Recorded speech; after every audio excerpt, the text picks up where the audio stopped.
Back to pass goes Stabler. Looking. He runs. He's at the 15. He's thrown. It is a touchdown Raiders.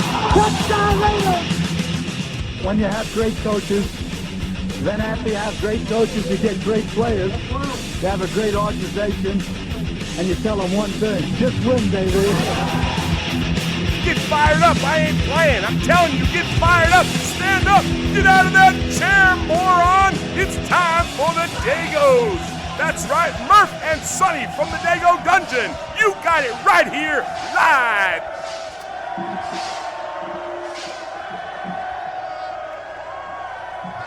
Welcome to Raiders Riportare. I'm your host, Sonny. In studio, as always, is my co-host, Murph. Murph, say hi. Hey, what's going on, Raider fans? There are a lot of labels that get pushed around in our current society and culture. But there is only one label, well, besides family and faith and all that other stuff. But there is one label more important than any other label to me, and that's being a Raiders fan. Murph, is there anything better? I think after you subtract out the obvious things, husband, father, Christ follower, however, whatever you choose to define yourself as, yes, Raider fan, member of the RaiderNation, card-carrying members of the Oakland, Las Vegas, Los Angeles, doesn't matter to me, Raider freaking Nation. Often I walk around up here in Oregon, and I always make sure I have something Raider on. When I go to work, I got to have a polo and all that kind of stuff, but I wear black and silver underwear. But on the weekends, I'm always rocking a hat, a shirt, a sweatshirt, something, right? Sometimes all three of those are Raider gear. And, I don't think you get the same reaction you do if you were a Cardinals fan walking around in Cardinals gear. You know what I'm saying? Like, when I go to a store, the other day I went to a carpet store and bought a remnant piece of carpet, and the guy's like, Raiders fan, huh? And he looked at me, gave me that tough kind of scowl and stuff. You don't get that if you're rocking Falcons gear or Cardinals gear or Saints gear or something like that.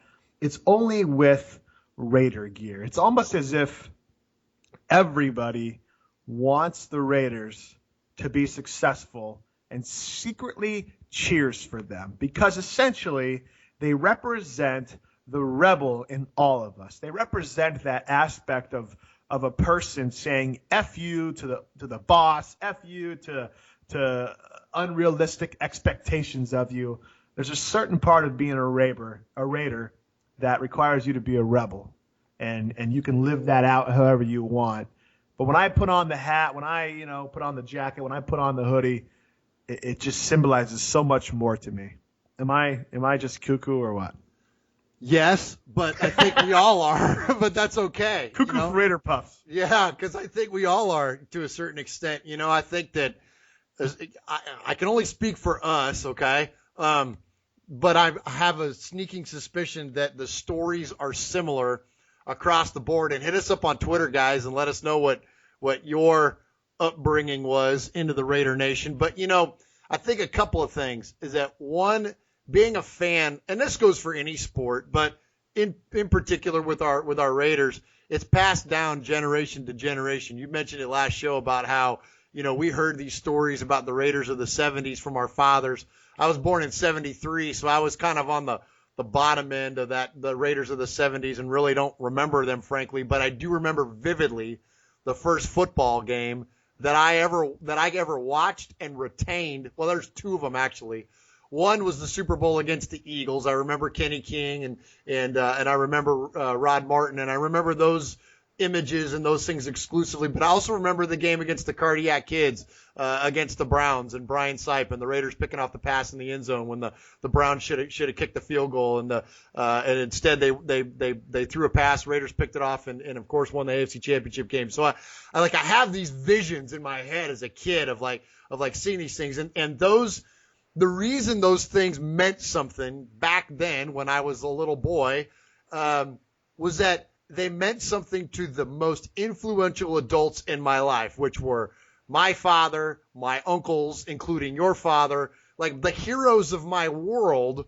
Like their their fandom was so hardcore. I call your dad the OG Raider fan, because he was like, to me, it was like he epitomized what him and Uncle Murph epitomized what it was to be fans of this team. And part of that, yes, was that kind of on the edge, badass, tattoos, bikers, whatever it may be, that, yeah, they were the rebel, the Raiders and the A's too, I'll include them, of the 70s, just epitomized that counterculture movement in sports, in which sporting world hadn't seen anything like that yet. And then that carried on, through other facets of pop culture, all the way through, through the 80s when they were in Los Angeles, and when you had, groups like NWA coming up and embodying the persona of the Raiders as part of their image.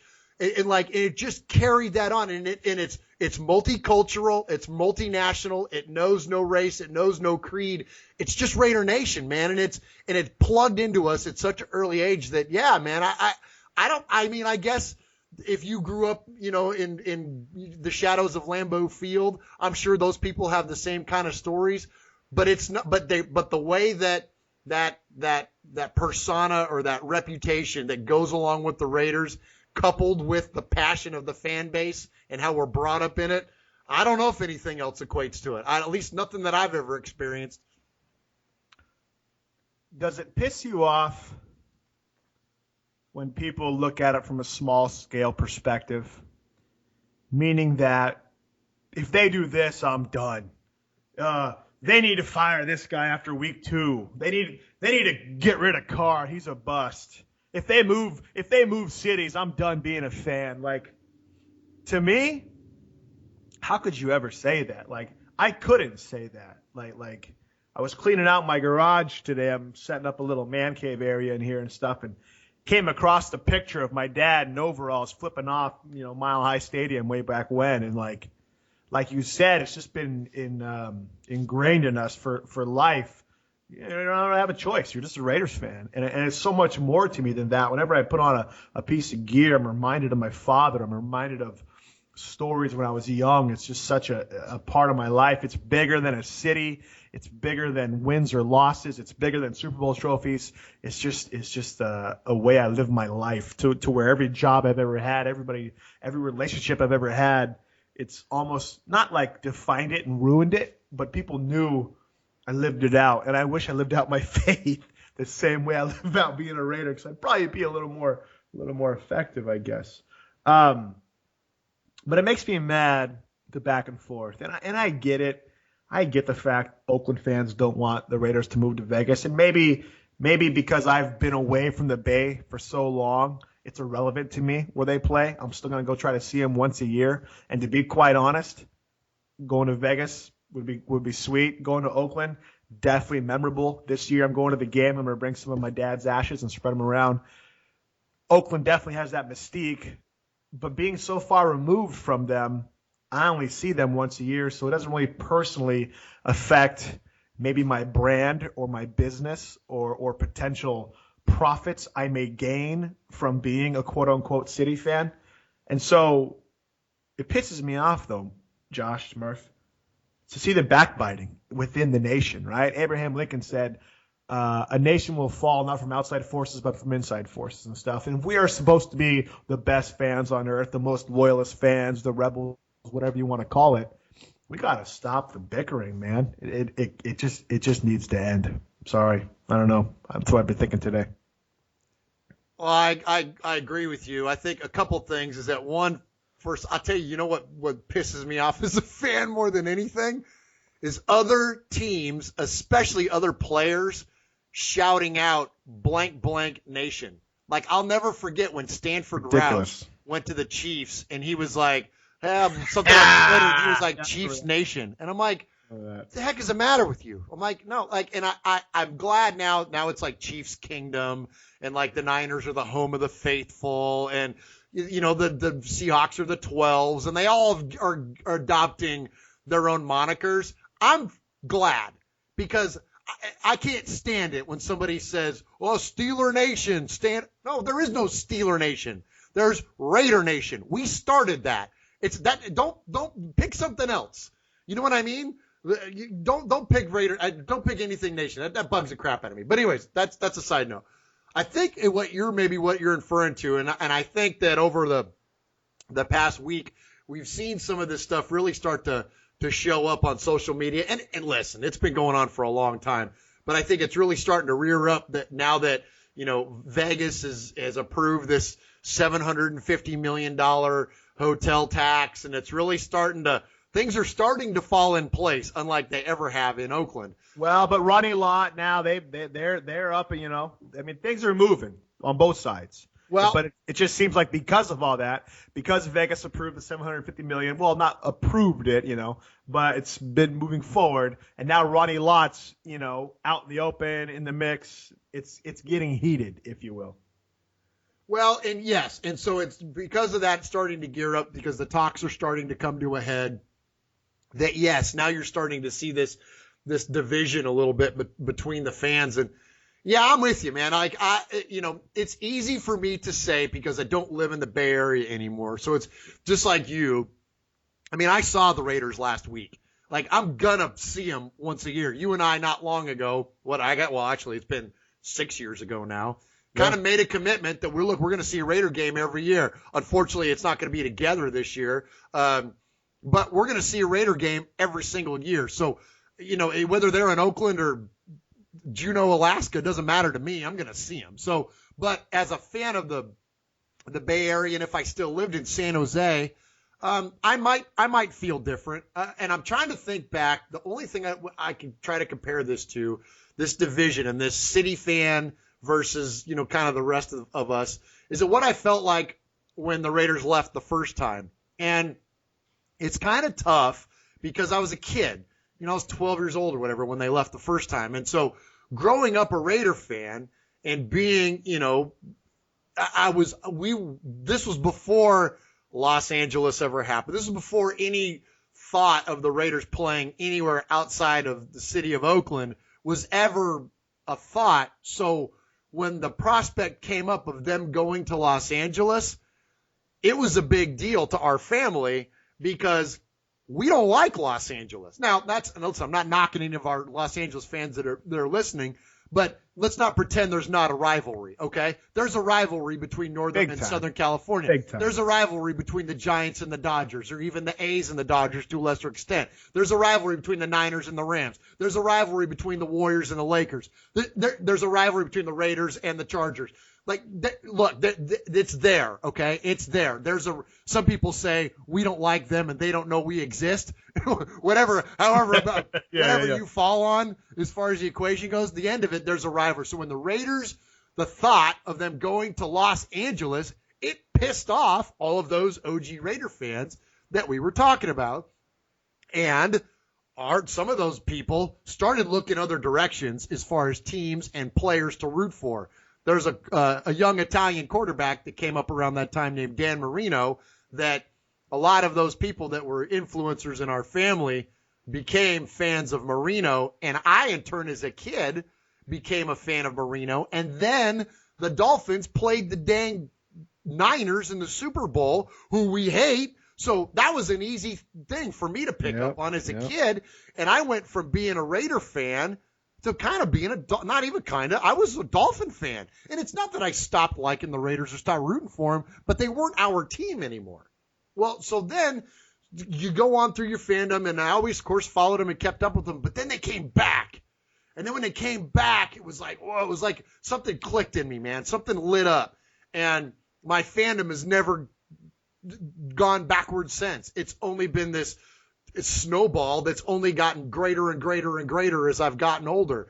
And because of that, now at 43 years old, I don't care where they play, because now I am just an absolute rabid fan of the team. Now, I don't know if that makes sense to everybody, or if there's other people that will follow that similar path, but at the end of the day, they left once.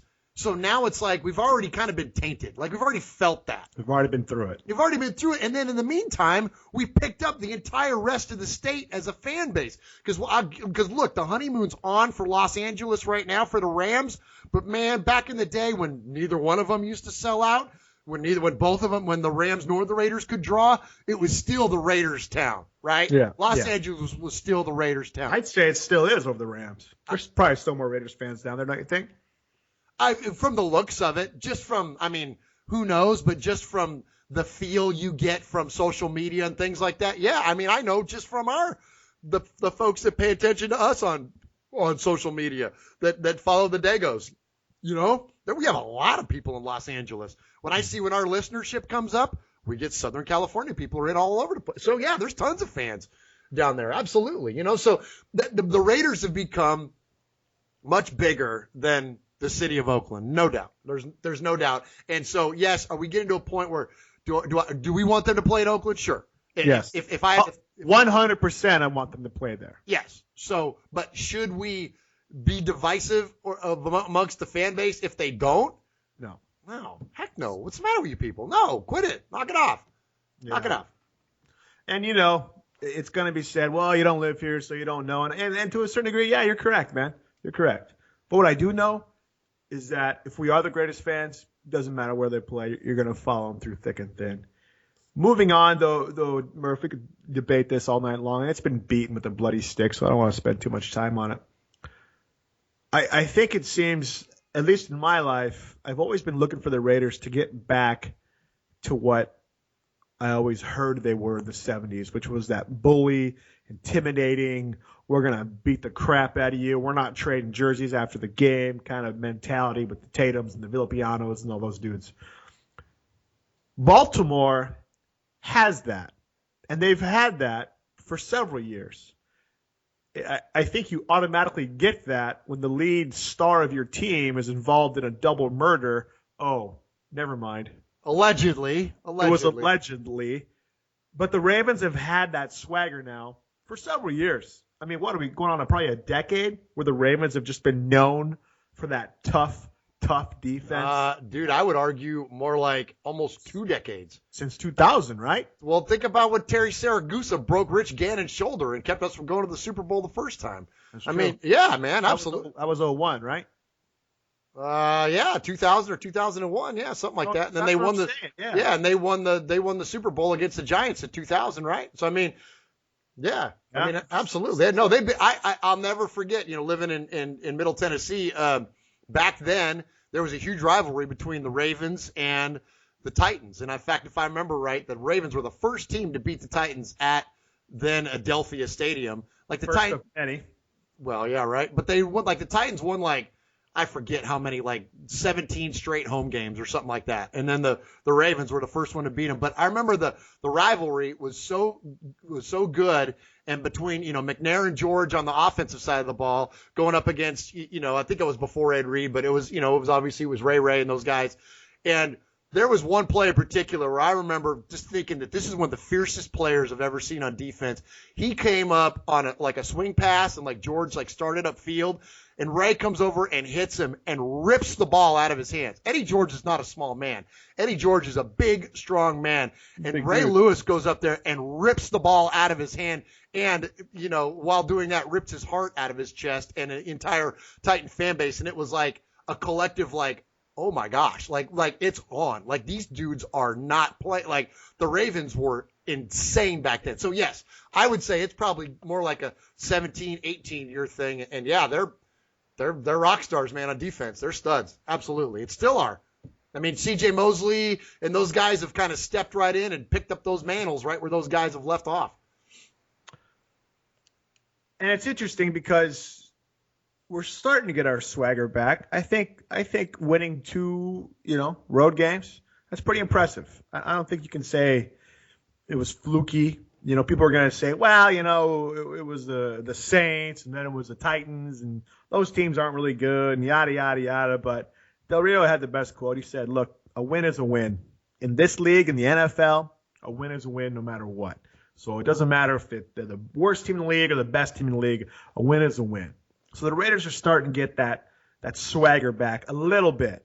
But ironically, it's on offense. It's not on defense yet. Although last game, Sean Smith stepped up tremendously. Emerson is looking like just an all-pro cornerback. Hayden, I don't know what to think of that guy, man. A couple times he's doing great closing. You know, a guy catches the ball on a 5-yard dig. He's right there to close it, and then he just freaking whiffs in coverage, you know. Mack is still kind of getting double teamed, getting tackled as he goes to the quarterback, so he's making an impact, but nothing that we see.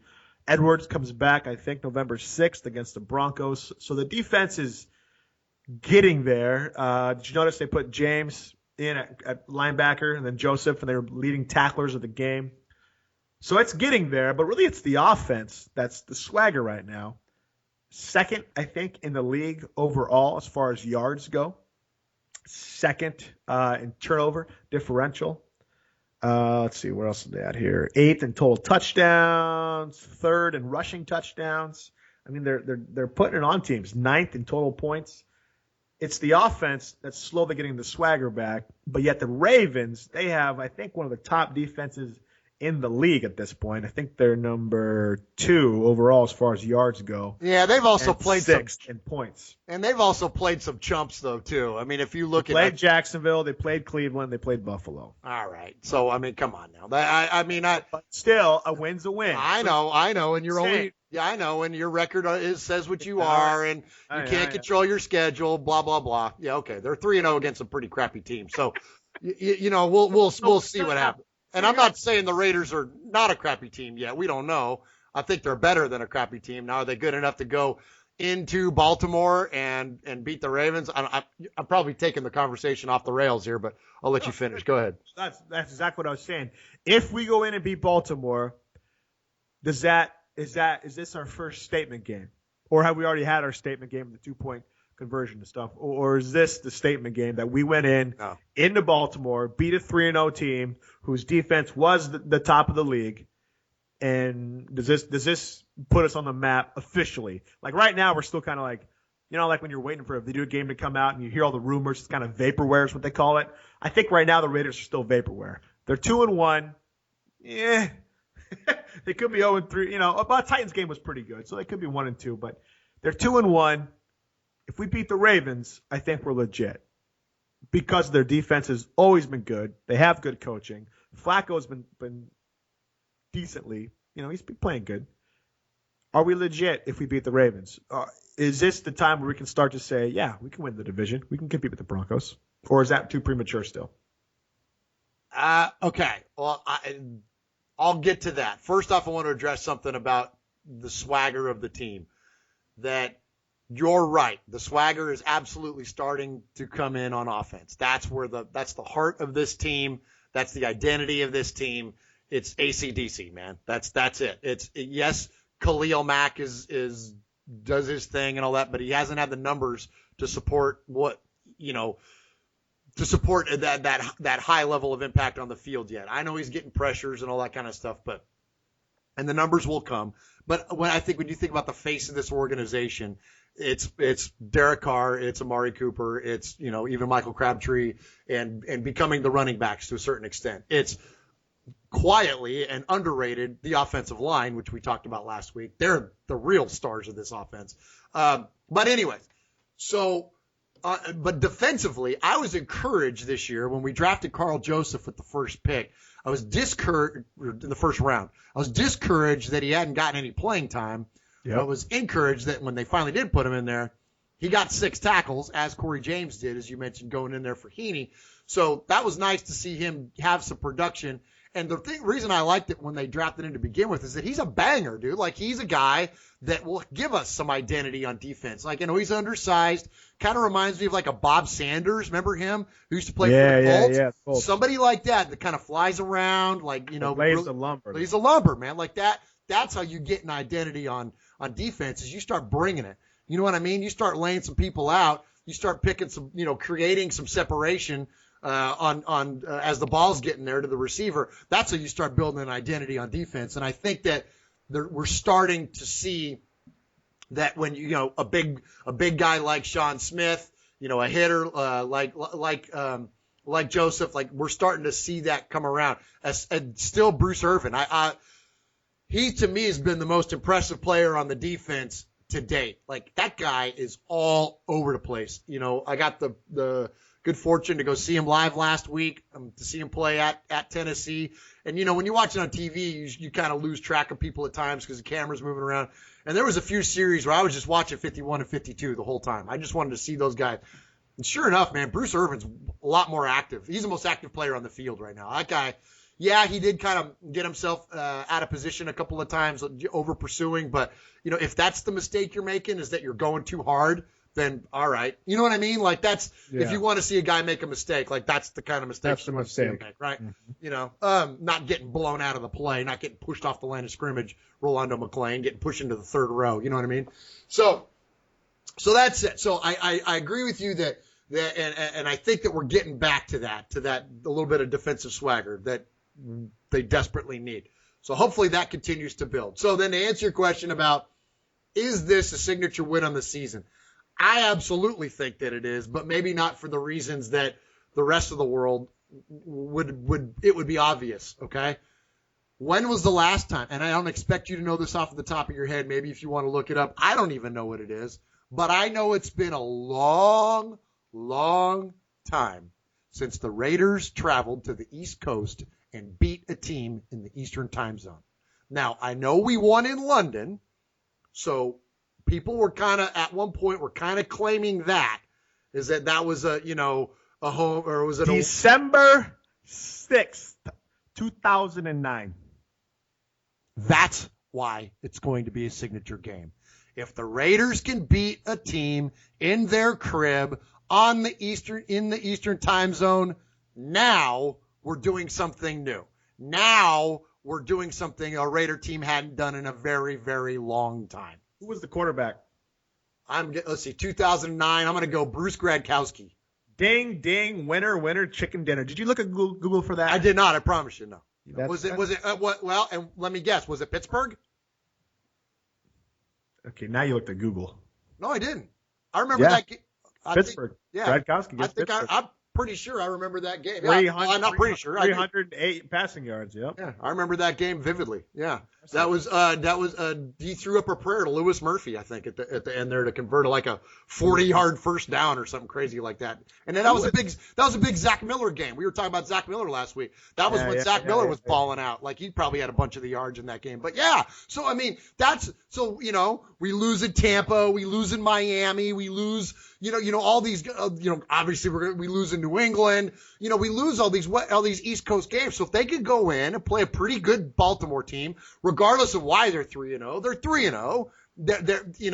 Yeah, I think it's a big deal. I definitely think this though too, that I think their defense, if there's anything we have a chance to expose them on, because I think they're pretty good up front, especially they're beat up though, dude. They're missing a lot of guys to injury, and their secondary has not seen the likes of Cooper and Crabtree, and then you add in the extra Seth Roberts in there.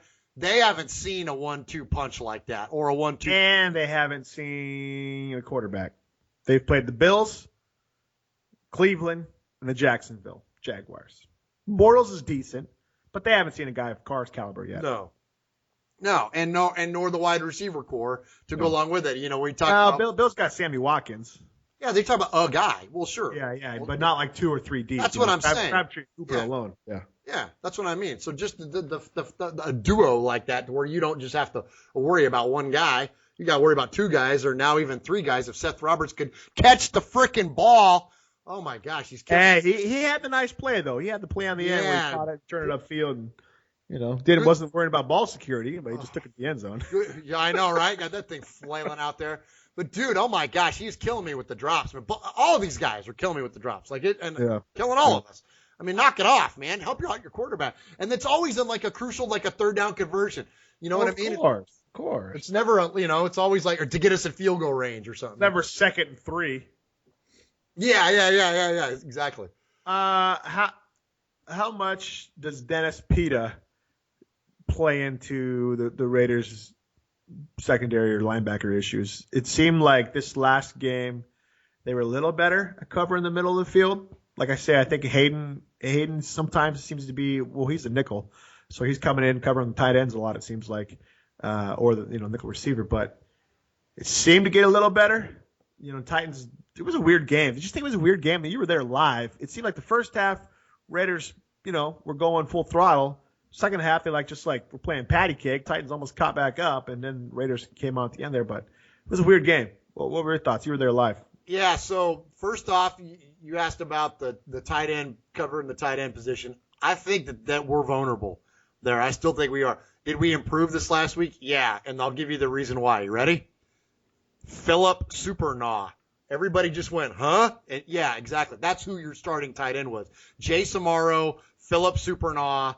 This is who these guys had to cover. This wasn't Delaney Walker. If this was Delaney Walker, the Raiders might lose that game. Okay, so I don't know about Dennis Pitta.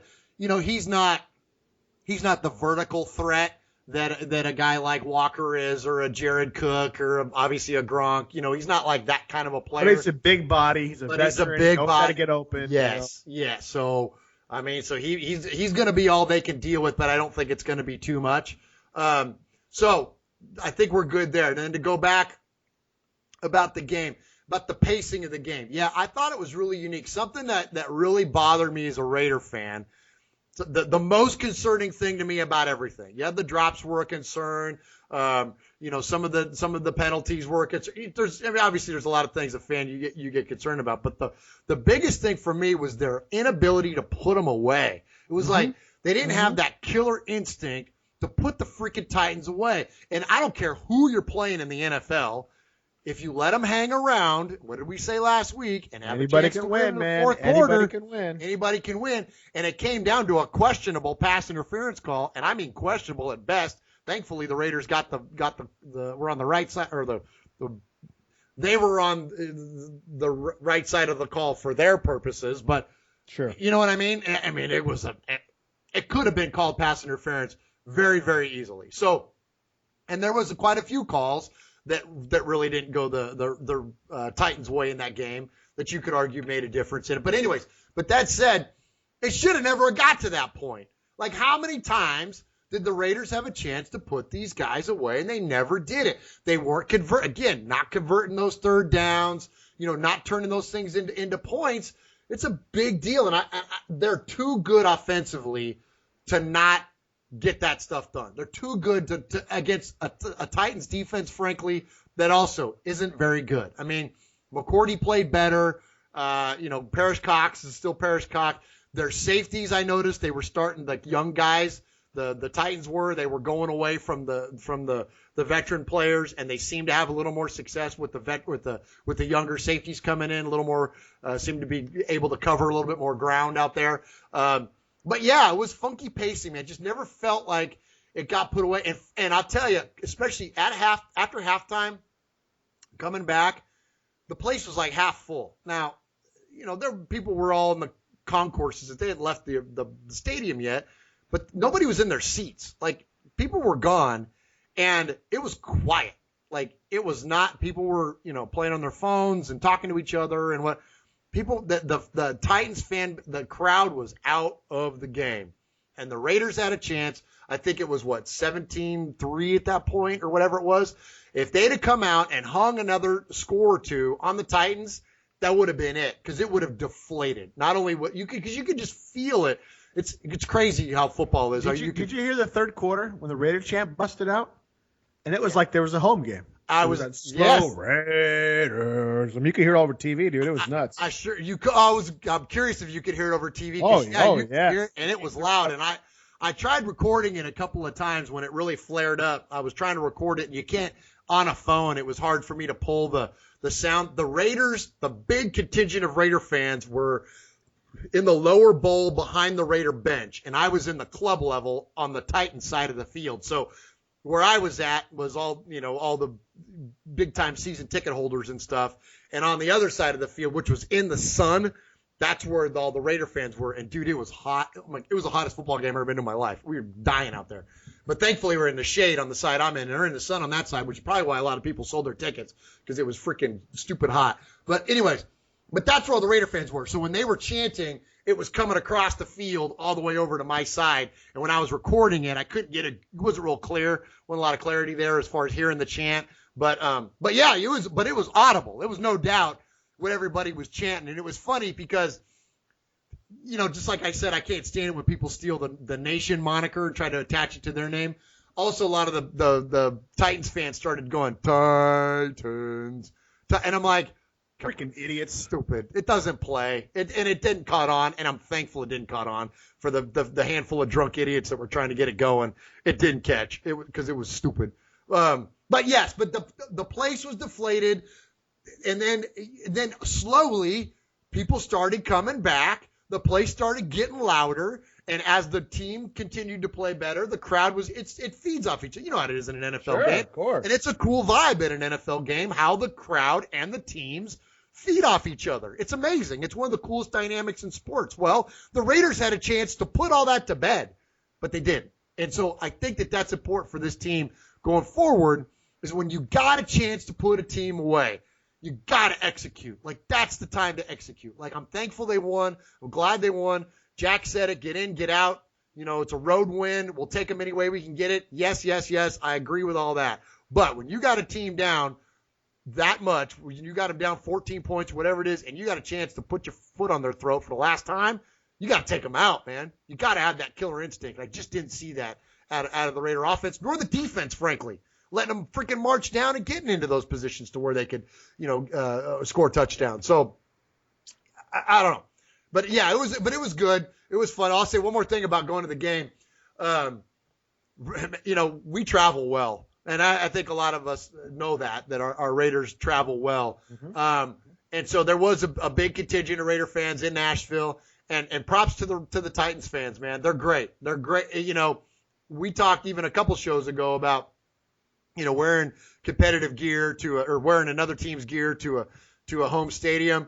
Man, I didn't have any reservations about wearing my Raider gear. I brought my oldest son. He's 13. He was wearing a Raider hat. And we rooted for our team, and people were cool. Like, there wasn't anything that was, out of line or disrespectful. Or I had one guy say one thing to me. I was yelling "Coop" after Amari Cooper's caught that first pass, which was amazing. Yeah. That first pass that scored for ran for 30 yards or whatever. I started yelling "Coop," and some dude kind of turns around and looks over at me, at the guy in front of me, and he goes, just like this, he goes, "You can shut the F up now." And I go, "Serious?" Yeah, seriously. And I go, "Dude," I go, "You're going to F-bomb me like that in front of my kid?" And he looks over at my son, he looks back at me, and you can just see his body language just melted, and he goes, "Oh, dude, I'm sorry. I shouldn't have said that." I'm like, "Yeah, thanks, man." He goes, "I'm sorry. You root for the Raiders all you want." I'm like, "Thank you. I appreciate that. I will." But it was so funny, dude, because it was like, that was the only thing that anybody said the whole time that was out of line. And even then, that shows you how nice the people in the South are. I know, right? They did get out of line, and immediately he was like, "Oh, man, you're right. I'm sorry." Whereas if you're in certain sections of an Oakland game, we'll tell your kid to shut the F up too. Yeah, exactly. Yeah. Or I was talking to him. I wasn't even talking to you, old man. Yeah. Oh, I didn't see you there. I didn't see you. Yeah, exactly. Yeah. But so it was pretty cool. And it was funny. We got in the car and my because the guy, it was funny at one point, he even turned back around. He goes, "So you think the Raiders are going to go to Las Vegas?" Oh, now he's buddy. Yeah, now he's buddy, right? And so he kept he's making cover. And it was funny. So we got in the car afterwards and my son goes, "Dad," he's like, "I can't believe that guy would say that." And I'm like, "Yeah, buddy, that happens. You go to football games, people get, they get drunk a little bit, they get mouthy or whatever." And he goes, and I go, "I hope that was a good example to you that you don't have to, it doesn't have to be a fight." I said, you can handle conflict like that without me getting the guy's face, being like, "What'd you say?" You know what I mean? It didn't have to turn into that. And he goes, "Yeah," he goes, "I see that." And I said, and to me, it's more gratifying to see somebody's body language change like that, knowing that they said something stupid, and that realization is much more gratifying than punching him in the face. Now, granted, he just told me to shut the F up. He didn't say anything personal, about my family or something. You know what I mean? But, it might feel better to punch somebody like that in the face. But for this guy, he wasn't looking for a punch in the face. He was just good. Punch in the face wasn't warranted. It wasn't warranted. It was just good to see him get deflated, and so hopefully my kid learned a lesson out of that. And PSA to all you fans out there: don't fight in the stadium. Quit doing all that. I see all these videos out there. Ridiculous. Knock it out. It's just football. Love it. We all love it, but don't fight over it. So, do we beat the Ravens? No. Because of offense or defense? Defense. Our lack of defense. I don't think Flacco's elite, but I think he's good enough. And I just don't see us, man. I don't see us going on the road and taking care of business defensively. And until 2009 quits being 2009, I'll think different. But it's like, I mean, and I hate to be that way because I want to go with my heart. And my heart says that the Ravens are down, the Raiders are up. This is the time. But until they do it, it's hard to think that they will. You know what I mean? 8 years, bro. That's how many games is that? I don't even know how many games it is, but that's ridiculous. How does it even happen? Does it become like the players obviously know about it? There's the old psychological story about the squirrels. You ever heard the squirrels? Where one squirrel there's 5 squirrels, one squirrel climbed a tree, and the other squirrels got punished for it, like, zapped or something like that. So then they would systematically remove a squirrel from the culture there, or take one squirrel out, put another squirrel in. Squirrel would climb the tree, they could zap, blah, blah, blah, blah. Eventually, there's no squirrels there that were there for the start of the experiment, but yet none of them climbed the tree because they just know the culture there and stuff, And so I wonder if losing for that long on the East Coast, it just becomes a part of the culture. But I mean, or is it simply the matter of 3 hours, removed? But other teams haven't gone that long, so why is it just the Raiders? It's an interesting stat. I don't know. I mean, I think there has to be something to the body clock. I mean, these guys are so regimented and they're so. But the Rams, the Niners, the Seahawks. I mean, yeah. I mean, the Chargers. I mean, there's lots of teams that do it. It's the culture. I think once you start doing something like that, I think mentally, it just gets in because the Seahawks aren't losing like that. Other teams aren't. East Coast teams, when they come west, aren't losing like that. No, but it's different because earlier. I agree. That's it. That's the big difference. The Niners aren't in the same losing streaks like that.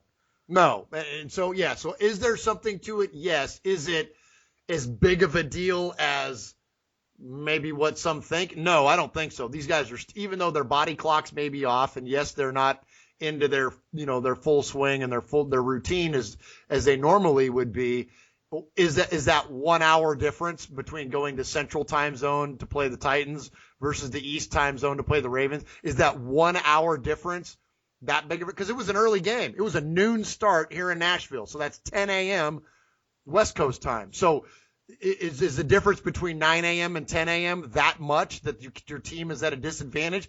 I don't think so. But, yeah, so I think it probably is mental, and as the more it happens, the more mental it gets, right?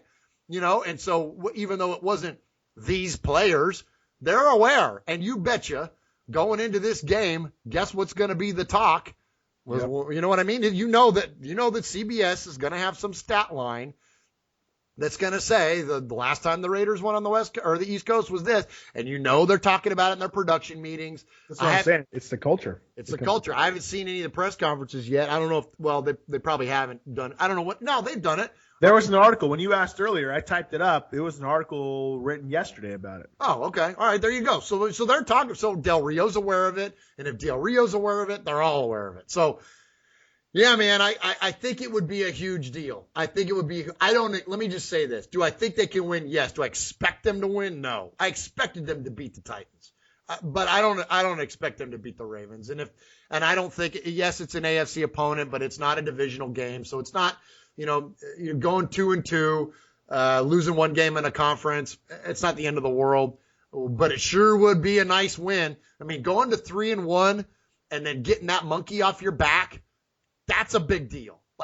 And for us fans, beating the Ravens is a really big deal. I can't stand the Ravens. I don't like them either. They're up there with I probably hate them more than Pitt. Ever since the day I saw that fat ass Saragusa land on Rich Gannon and drive his shoulder into the turf and ruin our chances and John Gruden's chances of winning the Super Bowl. Ever since that day, That's it. Stupid Shannon Sharp. Fat ass Saragusa. And it's stupid Shannon Sharp running for, 80 freaking yards for a touchdown and the Raiders losing like 12-6, whatever that stupid score was. I mean, I hate them. I can't stand the Ravens. Yeah, I'm glad they beat the Niners and I rooted for them in that game. But, living here in Middle Tennessee and their rivalry with the Titans, I hated that. I can't stand the Ravens. So I would love it as a fan. And I think all of us as fans would love to see them go in there and beat their ass. But I don't know, man. I don't know. I think it's a tall. What do you? I've talked a lot tonight. How about you? What are you thinking? I think we beat them. I was impressed with the Titans game. Obviously we need to learn how to close better. But what I really liked, and this is what we talked about in the first podcast, was we don't need to pick up new players, new free agents. We just need to figure out what chemistry works and let's gel. Give it time and let's gel. And they did that. They put in Joseph, they put in James, they made a couple tweaks, and defense played a lot better. Sean Smith played a lot better. Granted, he wasn't playing against Julio Jones, but he still played better. And I don't think the Ravens have anybody. They still got. I'm drawing a blank, dude. It's late. Steve Smith Sr. Torrey Smith. Do they have Steve Smith? Torrey Smith. Yeah. I got. Okay, so Torrey Smith's gone. Steve Smith's old. I know they got Smith, but he's old. He ain't nothing no more. So I don't know. I think we beat him. I think defense continues to improve. I think getting James in there, getting Joseph in there. Smith's game was elevated. Emerson's game was elevated. Irvin's looking a little more active. I think they're starting to gel a little more, and I think we're going to go in there and beat them. I think the old saying is true: defense wins championships. But I think the edge goes to us as far as better offense. They have a less, not as good of offense, but they have a better defense. But we have a weaker defense. I think our weakness isn't as profound as their weakness on offense. I think our offense can overcome the weaknesses on defense, where their offense can't, or their defense can't overcome the weakness on offense. I think we'll score. We're the only team in the NFL to have 3 drives of over 90 yards this year, which is pretty impressive. I mean, the offense is actually doing some really cool stuff when you start looking at numbers. And I think we'll score, we'll get in the 20s, I believe. And I don't think the Ravens will. I don't think their offense will overcome that deficit. So I think we walk away with a win. And then what's going to be interesting is then we come back against the Chargers and then against the Chiefs. That's where our season's going to get made right there. I know. That's where those division games. Yeah, that's where, losing on the road in Baltimore, it's not the end of the world. You lose those 2 games, you can stick a fork in us. You know what I mean? Like, I hate to put it all onto a couple of games, but that's big time. Like, that's where your statements start getting made. Because anytime you play a team in the AFC West, they're all, they're not blowouts very often unless you're 59-0 or whatever. We beat the Donkeys a mile high that one year with McFadden. But I mean, very rarely do you see those types of wins. Usually they're pretty well fought, pretty close games. So it'd be nice to get the swagger though. It'd be nice to go to Baltimore, beat them, and it's going to be a physical game. I mean, that's going to be our offensive line is going to be tested, and it'll be interesting. And I think that despite his age, Steve Smith is still one of the most physical wide receivers, even though he's 5'10" or whatever. He's still Steve Smith. He's still Steve Smith, so he's going to give whoever's on him. I'm assuming he's their number one. I mean, the only other receivers not the only other, but Mike Wallace, who's overrated, is there too. Mike Wallace is 30. He's done. And then Brashad Perryman is their other. So I mean, they don't have any. So it's going to be Emerson versus Smith all day. That's going to be great. And then, either that or actually no. Do you think who's going to cover? I think put Smith on him. Yeah, Emerson plays Wallace. Yeah, versus Smith. Yeah. Which again, so even that too. Like still, I mean, that's talking about physical, man. That's going to be great. Like that's going to be a lot of fun. And then don't forget they got Eric Weddle in the offseason, so he's going to be lingering back there on defense. So he's going to have their corner still Jimmy Smith and whoever our corners, they usually had Webb. What was his name? Anyways, but they had pretty decent corners too always. But with Weddle back there, playing free safety, playing center field. I think that's going to be interesting as well. That will be somebody that can test Carr. And we obviously, because he's tested him so many times when he was in San Diego, and now he's going to get a chance to do it in Baltimore as well. So I think that'll there's definitely some interesting matchups. I agree. If they do pull this one out, I'm not that I'm ever off the bandwagon, but you asked me last week if I thought this was a playoff team, and I said yes. If they can beat the Ravens in Baltimore, then it's on. It's on. What I'm saying. Yeah, it's on. Like that's showtime. Yeah. That's monkeys off the back. That's a statement win. Like that's enough of a statement. 3 straight road wins to open the season. That's strong. That's impressive. That's impressive, man. That's impressive. It is impressive. I mean, they say in the NFL you want to win half your road games and all your games at home. That puts you at 12-4 for the year and in a position to win your division. You know, the Raiders, they coughed one up at home against the Falcons, but you go on the road and beat the Ravens, that makes up for it instantly. That makes up for it. So, yeah, absolutely. We've only won one of the last 5 matchups, 7-2 overall. We have 2 victories. We won the last game, September 20th, 2015, at Oakland. The previous score was 2012, 55-20, Baltimore 21-13, Baltimore 29-10, Baltimore 28-6, Baltimore. That's pretty bad. Well, we haven't been very good for a long time. You look back, it's awful. Leading receiver for the Ravens is Dennis Pitta. That's kind of scary. You know, knowing our woes against the tight ends. Now, he doesn't have any touchdown catches, though. Yeah, so but that also tells you that your wide receivers stink. Wide receivers aren't getting open. Exactly. And they have a lot of injuries, man. I mean, they're busted up. Looking at their sheet here, I mean, they got a lot of injuries here. Compared to the Raiders, we only have a few. I don't know, man. I got a feeling the Raiders are going to win. I was skeptical. Remember, I just said they're not going to beat the Tennessee Titans, and lo and behold, they did. So I'm not going to bet against them again. Man, if they can beat the Ravens, it's on. Yeah, absolutely. That's a big win. Big win. All right. Anything else we need to discuss before we wrap it up? I think that's it. I think we're good to go for this week. Appreciate everybody that joined in and listened to the first show, the first Raiders Riportare. We're going to keep these things coming every week throughout the season. So please continue to join in. Interact with us on Twitter. Hit us up. And I know we already get a lot of interaction on Twitter. Appreciate you guys for that. But yeah, hit us up if you want to hear us cover anything on the show. If you got any opinions about being a fan, especially the stuff that we talked tonight. About the potential divisiveness of the fan base, what it means to be a Raider fan, where they play, does it matter, all that good stuff. Hit us up with that stuff, man. We love to read it and love to interact with you guys. So anyway, appreciate everybody listening and go Raiders. Check us out on iTunes, Raiders Riportare, Riportare, stands for report in Italian, so it's basically the Raiders Report. Find us on Twitter at the Degos. Find us on Libsyn, LIBSYN.com under Raiders Riportare. Under any really podcasting thing, you should be able to look us up either using the Degos, DEGOS, or Raiders Riportare, RAIDERS RIPORTARE. Love the interactions on Twitter. Keep those up. Josh is currently developing an Instagram account for us where we're going to showcase all of our wardrobes throughout the week. So we're really looking forward to that coming soon. And we're looking to get the podcast down on Wednesdays. We're a day late this week due to me. But hopefully Wednesdays will be the time we want to shoot to get these things out. Thanks for tuning in, checking us out. And any last words, Murph? Hey, just one time, I need it. Ray.